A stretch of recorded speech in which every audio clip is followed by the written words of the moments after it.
How to don the Semmco EEBD.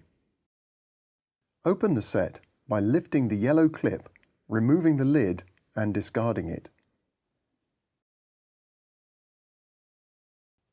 Remove the EEBD from the case by gripping the base of the breathing hose and pulling the set out of the box. This action removes the protective bungs and initiates the oxygen generation. Place the blue strap around your neck.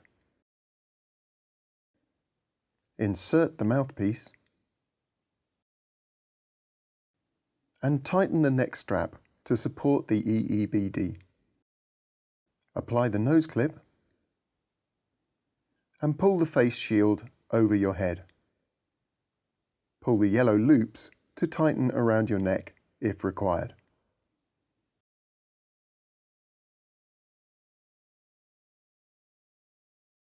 Make a safe escape breathing naturally. Remove the EEBD once you're in a safe area. EEBD has been designed for single use only. Once deployed, it should be safely disposed of or returned to Semmco LPS Limited. Please visit our website for further information.